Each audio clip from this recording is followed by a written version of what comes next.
jphpue, and I am gonna be showing you East 9 Monstrum Nox any percent. Sadly we don't get the Nubla's Mega Man 6, but well, now you're gonna get to see some really broken game in action.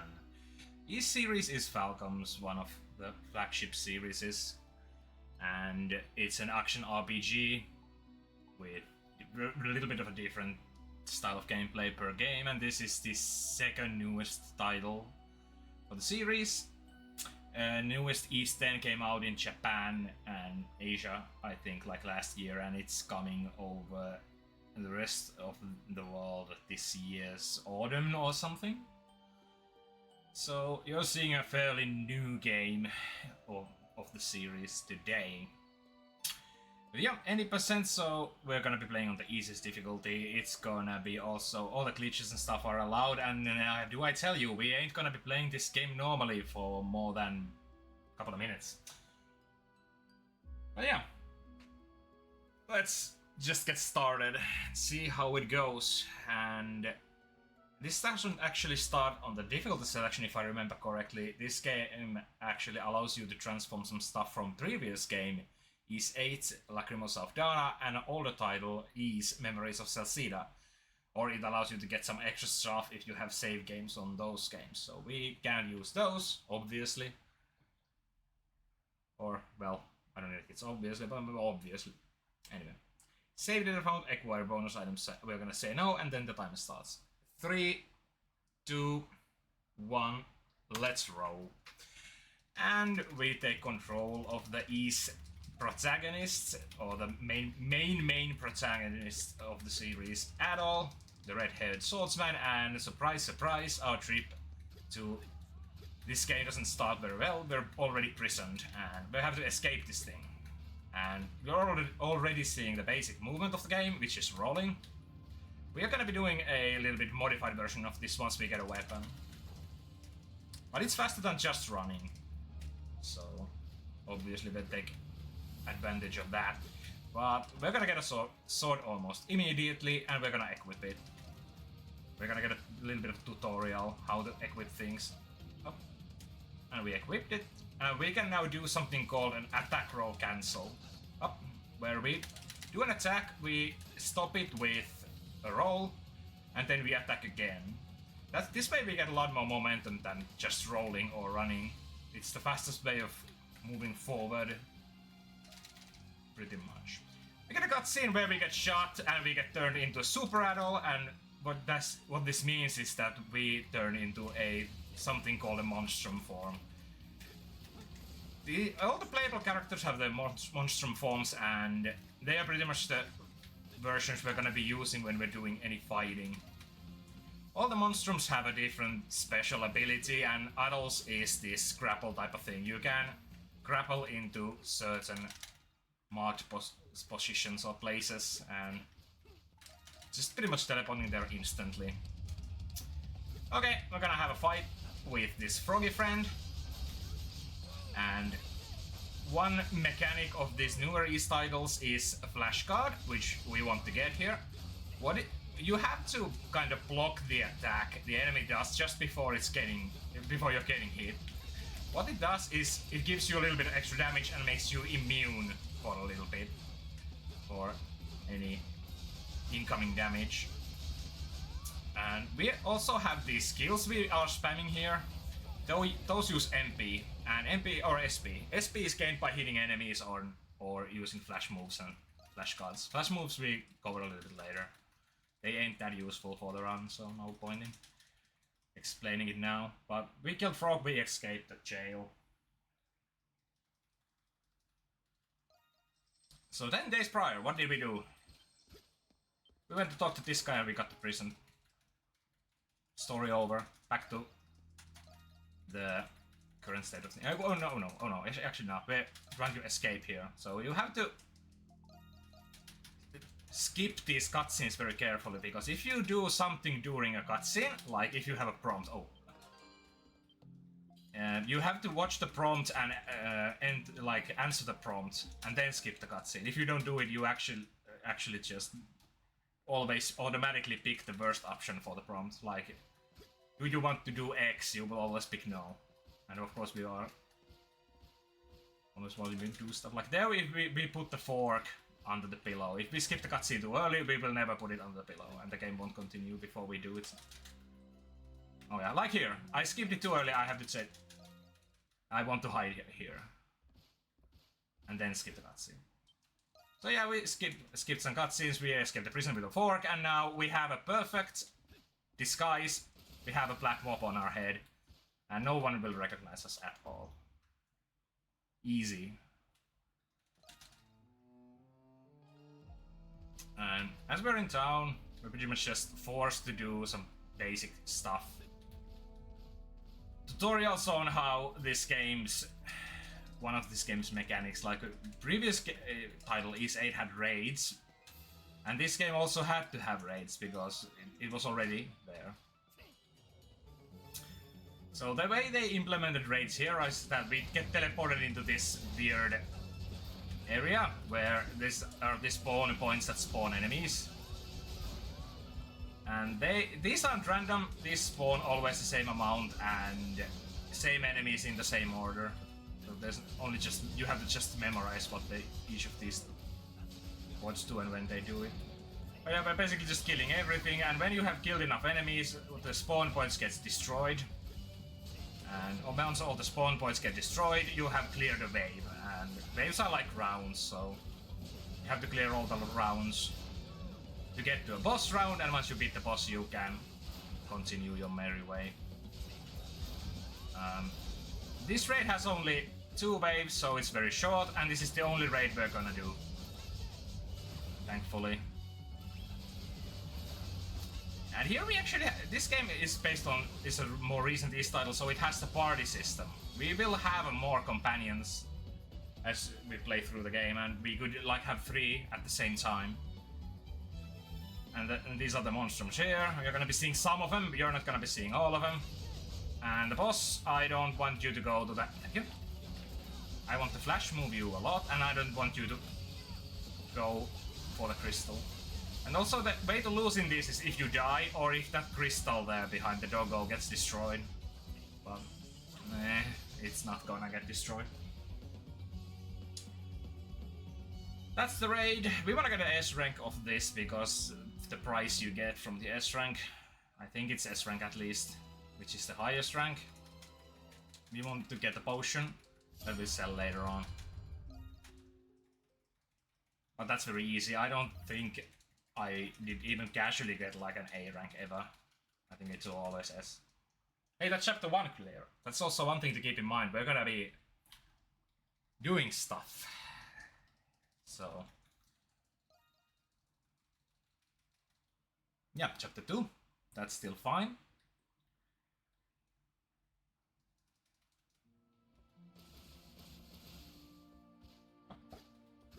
And we're back at our little hideout. This place became our hideout because it became our hideout.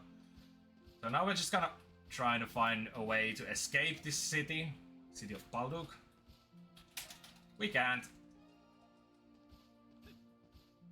Because we are like cursed, and because we are cursed we have the monstrum forms, and if you really want to know what happens in this game story-wise, play the game yourself.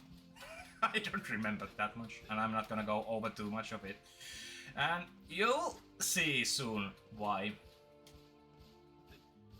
And now I'm pretty much just walking down town grabbing stuff, and this one is just a landmark, and landmarks are something you can use as teleport points once you have found them.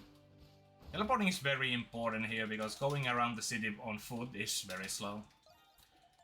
Like here we accept the mission, we get some money and teleport out of here. Instead of running out of the building ourselves, we're gonna teleport. And now we're gonna buy a sword. Because the game requires us to get a better sword, I think. I'm not sure. And after buying a sword, we're gonna talk to this guy. This guy is the I don't know, the doctor or something. He gives us a bottle. Bottles can be filled with liquid, and those liquids can give you like different stuff, give health, revive party members, whatever.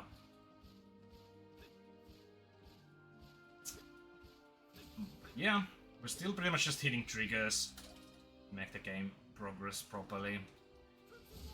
You learn about the Crimson Line and those walls exist. And they are a nuisance. You can't progress through them until you have played the game enough. Okay, I couldn't do that. So like here, we can't progress further because we haven't done enough stuff. So we're gonna go around them a little bit later, but now we're gonna pass some triggers and go to Shantytown a little bit earlier than we're supposed to. If you don't jump high enough, there's a trigger that brings you back and doesn't allow you to enter this area. So going over that, we're breaking a little bit of the game already. Oh yeah. There's a tattoo on the ground or whatever, graffiti, and some of them give you like stats. Those red ones give you an automated battle. Kill the enemies and you get 20 Nox points. What you do with those, I'm gonna explain them a little bit later.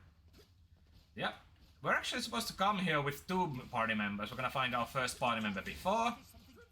And that party member actually has the skill to run along walls. And we don't need that because we can glitch through this entire thing. Like, there. We're just gonna go through the crating. No problems at all. With careful position of the camera. And this place doesn't have music. I don't know if that's a glitch or if that's something like that happens here anyway. I have never noticed it before. But yeah, we're going into an area that we are supposed to reach at like chapter 4, I think. The prison of Palduk. Or Palduk prison. And what do we do here? We obviously... Oh, I got it first. Right, nice. You can skip one of those rappel points if you aim your camera correctly. I apparently did it by accident. But now, we want to get a little bit lower to end the ending area of chapter 4, so what we do is we go through the floor, or the ground, because grounds and floors and ceilings and everything is just a suggestion in these games. And now we're getting to one of the more important glitches in the entire run. Oh, come on. And that's something where we will be using double binds for. There's a door later on which will cause a cutscene to happen or something when it's opened up enough. We're gonna pause the game and open the map a couple of times. And then we're just gonna exit the map and come out of the map again. I go to the back map again. Because game moves frames every time you enter the map. And then I'm gonna hold down map button on my keyboard, and boom, game is glitched. What happened here is that normally you wouldn't be able to use Monstrum form in City. But here, as you can see, we can go Monstrum form for days. But we're also in a state where we have activated all the city's cutscenes, and we trigger them by just going and triggering it. Every single cutscene is available to us right there. So we can trigger like endgame cutscenes and such. And we will be doing that, surprisingly, later on. But first we wanted to get a cutscene trigger to happen in a later area, so we can grab a teleport point to an area we are definitely not ready to access if we play this game normally. And then we come here and open this chest which ends chapter 4. So chapter 4 done. We went from 2 to 4. But the game still thinks we're in chapter 2. Or something. And now we get our Nox points taken out and we get 20 Twilight Shots. And we're gonna use them to buy stuff. That's integral for the end game. I don't fully understand how this breaking like goes under the hood, but I think we're like in at multiple positions right now or something very odd. Yeah, here's Doggy. Anyone who has played East knows Doggy. Oh, come on, don't talk. And this one, Lantern, we can use Twilight Shards to get some items. So I'm gonna get 3 of these, 4 of these, 4 of Sturdy Shells, and 60s. Yeah. And we have to talk to a couple of people here.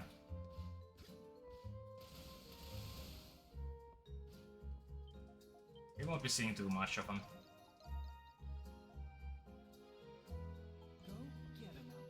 Up! And Yufa. Yufa's gonna tell us something about side quests, but we don't care. Surprisingly.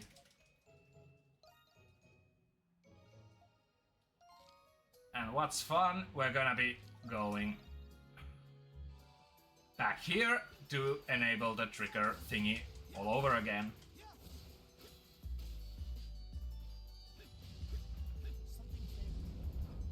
I hope I don't die.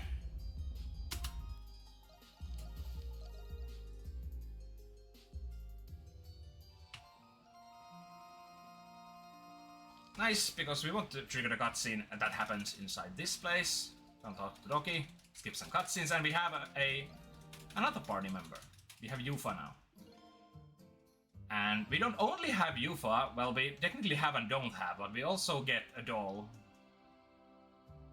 Which is very useful for reasons I'm gonna explain a little bit later. Now... Oh god. Here, I think. Yeah, I'm gonna have the show. Brain fog. But yeah, we have 3 characters. This one comes like as an extra package for some reason, but it's very good we do get it. Why do I only have that? I forgot to open the chest, right? I did mess up already. Damn. But I think I can recover from this. I think. There's an extra chest that contains an elixir, I think. Yeah, we're good. Nobody saw that.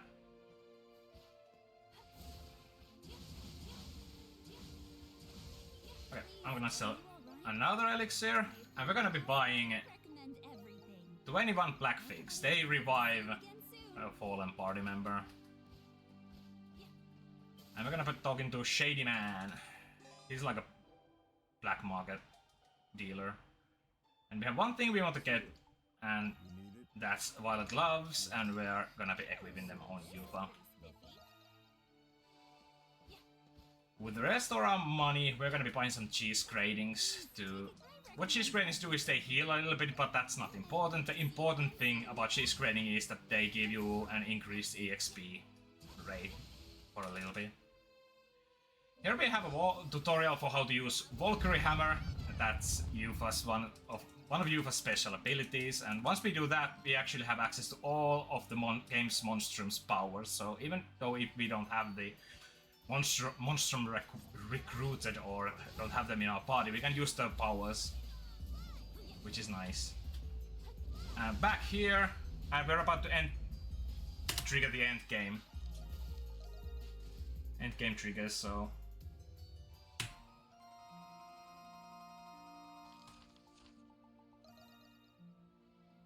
Yeah.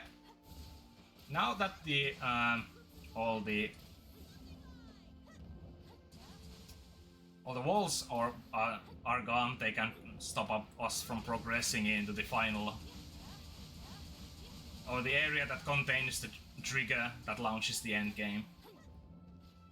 But we're gonna get some actual fighting now, and Yufa will be our fighter because the level is the highest level, and that's pretty much the reason, I think. We don't need to grind any. We're gonna be using a cheese grating, so we're gonna get as much EXP as possible from this fight. And then we're gonna just do the Valkyrie Hammer that we got a tutorial on, and then the whatever twirly spinny skill is called. Valkyrie Hammer gives us some SP. And the twirly thingy uses it. So we're just in a constant loop of getting SP, using SP, getting SP, using SP, and you're gonna be hearing Valkyrie Hammer, Valkyrie Hammer, for the rest of the game now, pretty much. So yeah, this game works on a party system, and there's 3 distinctive attack classes that characters have. There's Slash, like Adol and Doll, and there's Blunt, or whatever it's called, that Yuva uses, and then there's Piercing that we don't see in the run. And there's also some party formations where you get some extra boosts, like if you have 2 Slash characters, like we have now, I think you get like plus 50 or something on damage output, which is crazy. And that's a reason why having Doll here is good. But the funny thing is, if you go to the party menu, like pressing the start button and looking at their equipment and stuff, you don't see Doll. And if you try to change your party formation, Doll will disappear.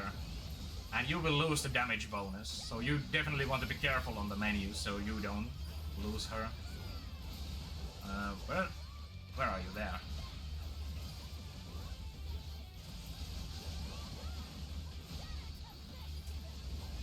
And these enemies, even though this isn't a raid, it works like one, because these enemies kinda just appear. And once you kill all of them, next one appears.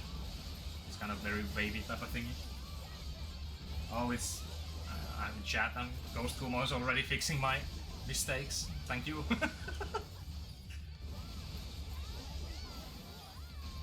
So that's the Kumo, he's a runner of this game. So, yeah.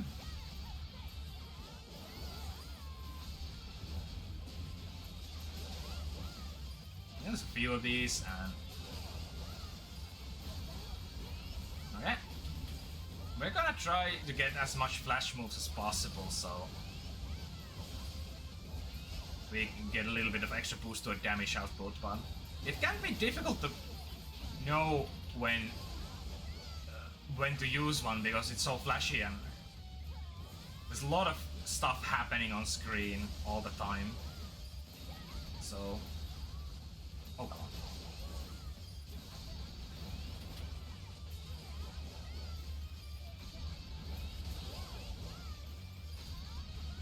You gotta focus a bit.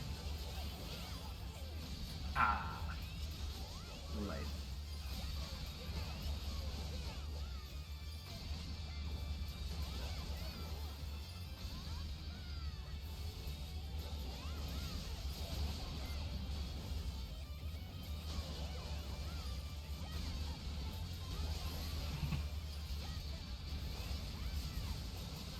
Oh god. Okay. And this is the final wave, I think. Because it's this dude is the one that tells me that we're about to finish here.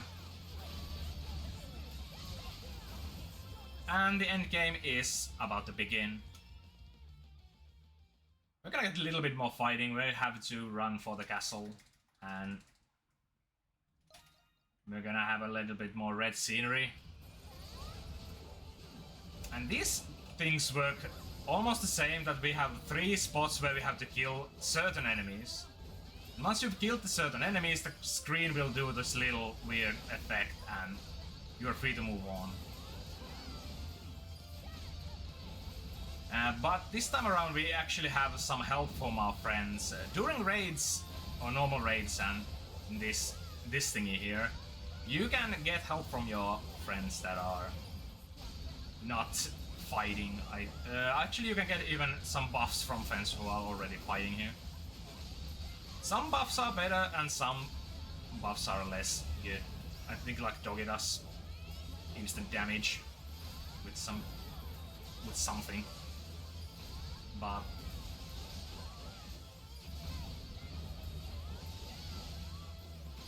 yeah, this is a little bit luck dependent, and also how the enemies behave is... what? Oh. I can't kill you there! Get over here! Okay, thank you. I think I can... Wait. Are you even the enemy that I'm supposed to kill? Or can I just... Okay. I think I missed it. Yeah, I think I missed it. Missed the screen thingy that tells you that, hey, you can move on. And I was just killing enemies for fun. Because fighting is fun.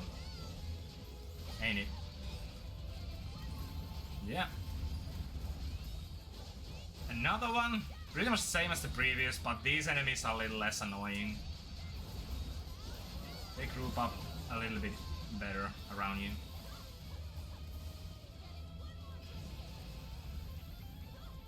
And the final one. Yeah, you want to kill the... Oh god. This gold heady and the fidget spinner there. And I got inflicted with confusion, which reverses your controls. And those are always fun, no matter the game.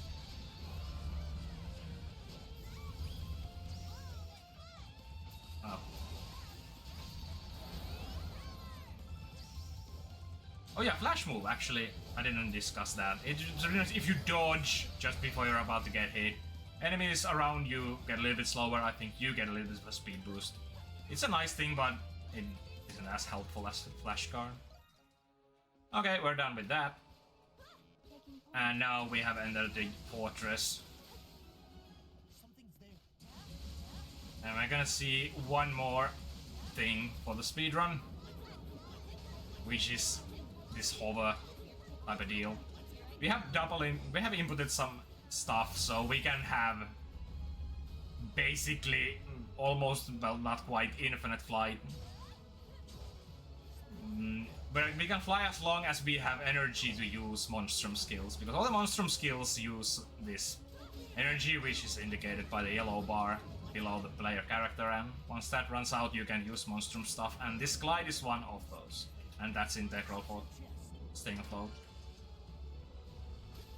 Gonna go too deep into it, but... Oh god. And one more. With more boss shenanigans, we're gonna be using these Grim Adults rappel points to go through walls. Because the game progresses every time you open the map. You can hear... Okay, Crimson Line activated. I think one more. And there we go. We were kind of traversing to the grapple point during the pause screen. And if you save at a certain point and then load, you can get yourself inside a wall, and once you load, you get just pushed through the wall.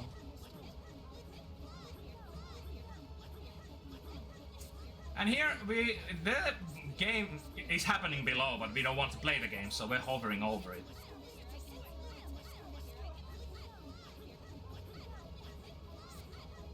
And everything just gets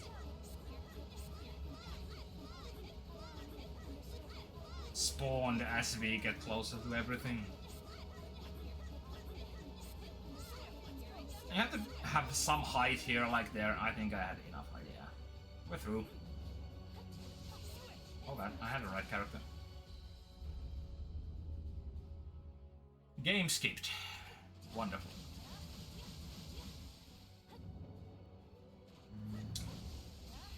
And here is a thing you're supposed to do. You're supposed to open and go through a couple of dungeons or small mini dungeon thingies to open the center so you can get to the final boss spot. We are not gonna do that. We're gonna get something over. Something that's important to upgrade a weapon later on. And we need to go through one of these mini dungeon thingies to get that. Well, go through is a strong word, but we have to visit one. That's more like it. And we have to use the Valkyrie Hammer skill to destroy these crystals, and they open doors. Pretty simple stuff. too complicated. Oh.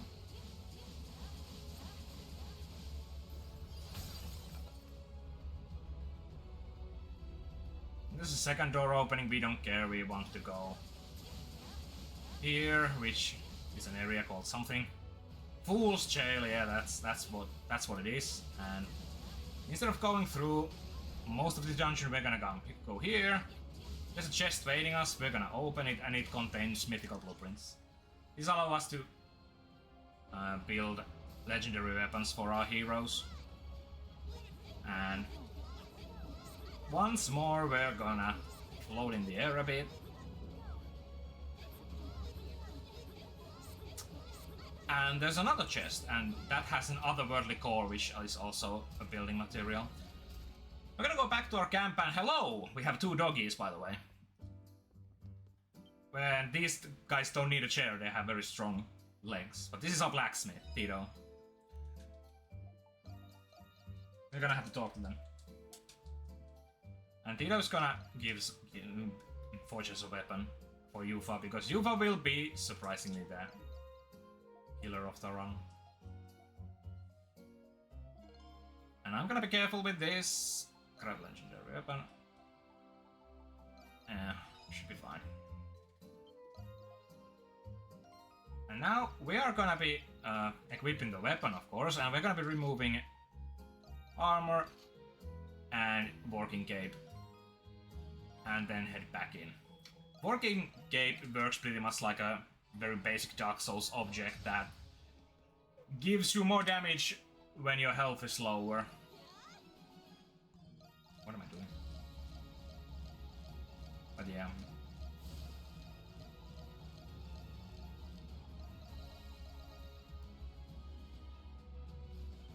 So you can probably guess that we want to be at low HP as much as possible to deal most damage.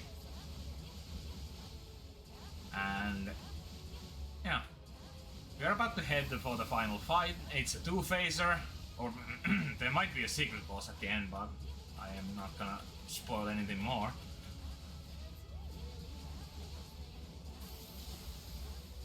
But yeah, Yufa, we'll be controlling Yufa, and Yufa will be doing all the damage.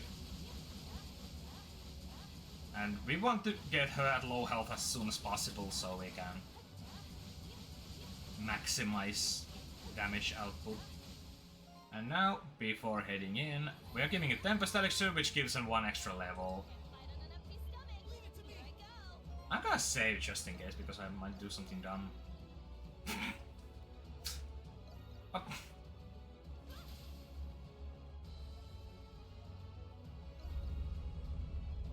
But yeah. She's creating this for extra XP from the first phase, so we have a little bit more levels for the second phase. And here is Atria, or something. We are gonna be doing a lot of the combo, and then hope he hits us. Yeah, thank you.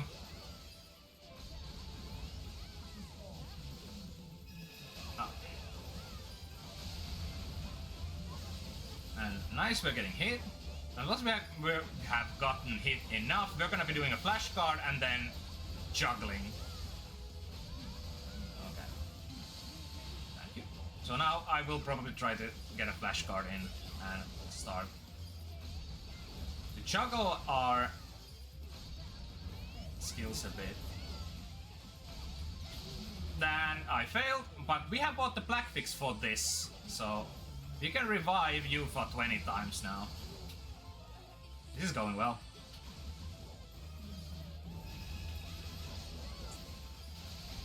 And the wonderful thing about this fix is it only restores 100 health, so we're very low at on HP immediately, so the damage we will be doing is nice. I'm messing up my flash guards. Nice, nice, I got it. And we have this, I didn't even discuss this EX mode, which heals us and gives us a little bit of damage. But it also has this super extra hyper death skill, which we want to use.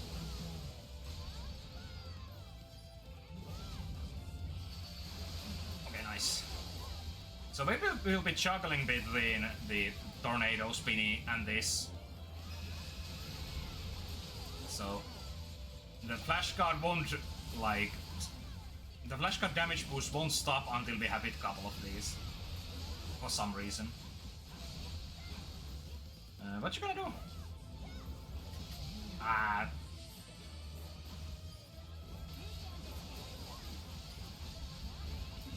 But the bad thing about the extra special thing is that we get the heal. Of course, but we don't get too much of it on one pop. I think like after 3 you want to get hit again, so you're back at very low health. And I missed that.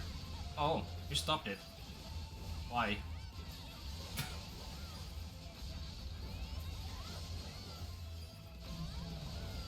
And that was...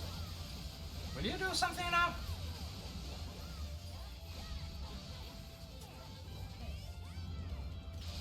Nice.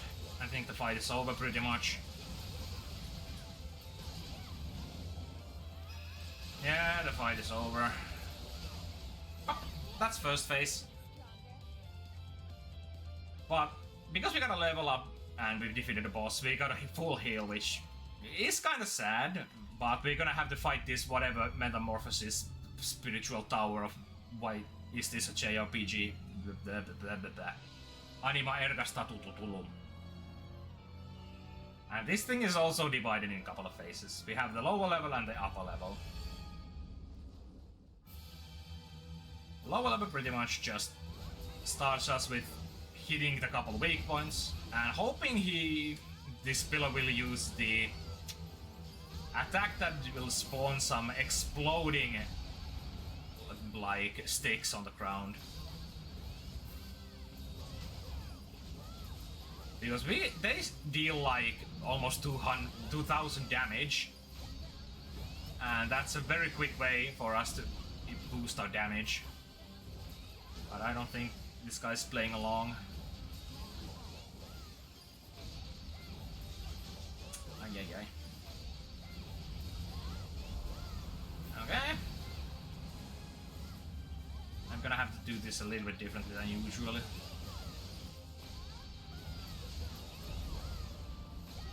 After that's been destroyed, we get to the final weak point.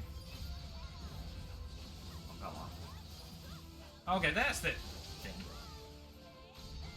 I'm gonna... Oh. Oh no, there... Come on. Thank you! I'm gonna deal a lot more damage now. And now that the bottom phase is down, we're gonna get to the upper one, which is a little bit RNG. It has 6 weak points you have to destroy before getting to the main weak point that actually deals damage, but you can hit only one at a time, and the one you can hit is random, and you have to use Doll's Monstrum ability to see which is the current weak point. But they are up in the air, and you have those grapple points there you can use, but once you use one, it'll fall down for a bit. Oh god. Okay. So you hope a good RNG for this. But I got it, nice. Oh.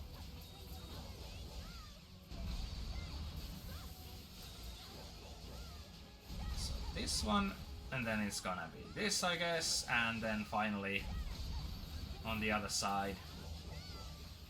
Okay. You have to do this 2 times, so first one, it goes a little bit below alpha HP, then it restores those 6. And once you destroy the 6 again, you get to finish the fight.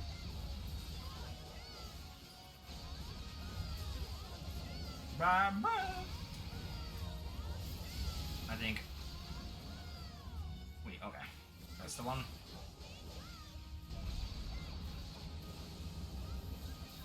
Something line. I think I... Ah! Dang it. Okay. Oh, and the boss can kill you if you're too close for too long.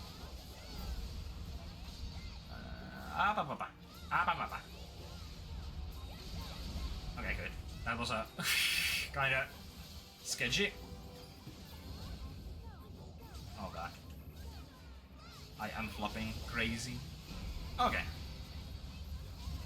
And we get to finish the fight, and after this there's gonna be a very bright light, so if you don't like those... Well, not necessarily after this fight, but after the secret boss.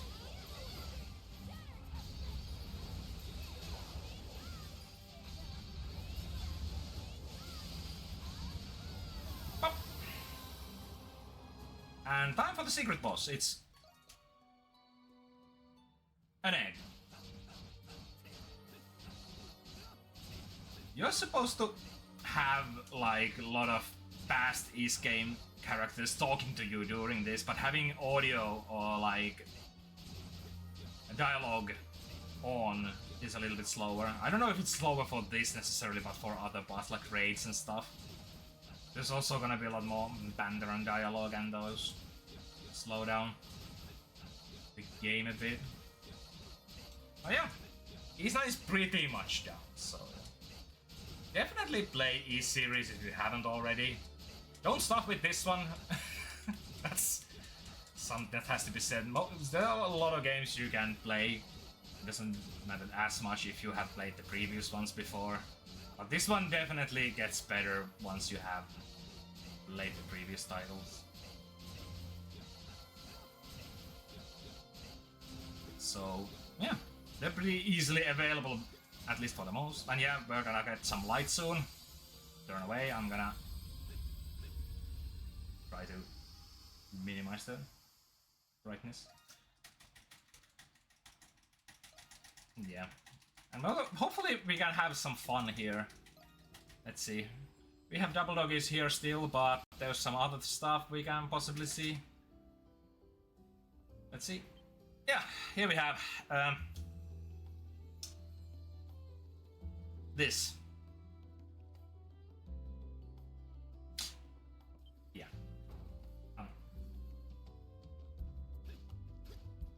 I'm not gonna say anything about that. We're gonna have to say bye-bye to a couple of characters, just triggering these small cutscenes, and then we can leave. Oh yeah. Also, huge shout out to Ys, Discord and runners, anyone who's been speedrunning Ys. Definitely if you feel like redhead running could be your thing, then that's a very good place to start. A lot of helpful people, a lot of good notes and stuff.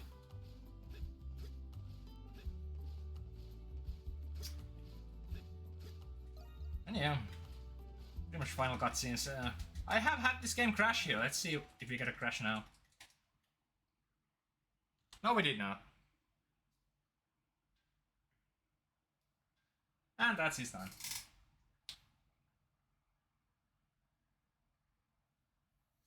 So yeah, I hope you enjoyed.